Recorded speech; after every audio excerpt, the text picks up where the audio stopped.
The Washington Post. Opinions. William McRaven.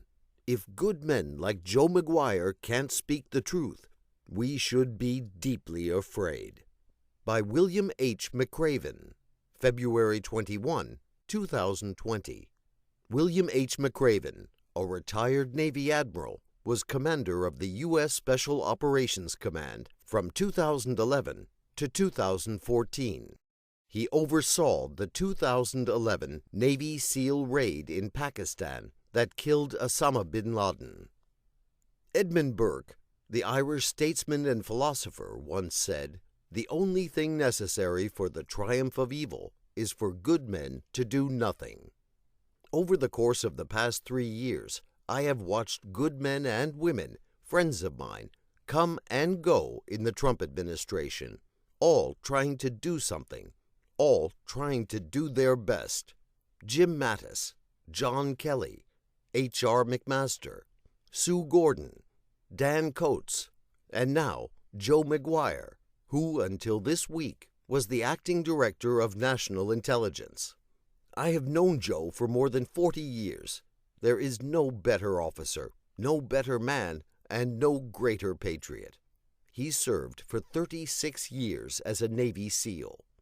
In 2004, he was promoted to the rank of Rear Admiral and was chosen to command all of naval special warfare, including the SEALs.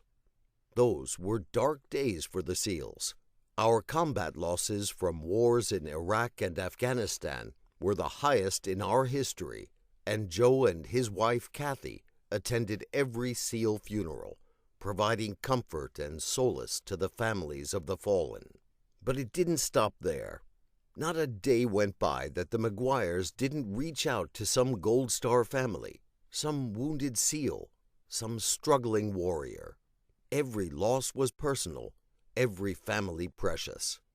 When Joe retired in 2010, he tried the corporate world, but his passion for the special operations soldiers was so deep that he left a lucrative job and took the position as the president of the Special Operations Warrior Foundation, a charity that pays for educating the children of fallen warriors. In 2018, Joe was asked to be the director of the National Counterterrorism Center, a job he knew well from his last assignment as vice admiral. He accepted, but within months of his arrival came the announcement of Coates's departure as Director of National Intelligence. Maguire didn't seek to fill the job. He was asked to do it by the president. At first he declined, suggesting that Sue Gordon, Coates's deputy, would be better suited for the job. But the president chose Maguire, and, like most of these good men and women, he came in with the intent to do his very best, to follow the rules, to follow the law, and to follow what was morally right. Within a few weeks of taking the assignment, he found himself embroiled in the Ukraine whistleblower case. Joe told the White House that if asked, he would testify, and he would tell the truth. He did. In short order, he earned the respect of the entire intelligence community. They knew a good man was at the helm, a man they could count on, a man who would back them, a man whose integrity was more important than his future employment. But of course, in this administration, good men and women don't last long. Joe was dismissed for doing his job, overseeing the dissemination of intelligence to elected officials who needed that information to do their jobs. As Americans, we should be frightened, deeply afraid for the future of the nation.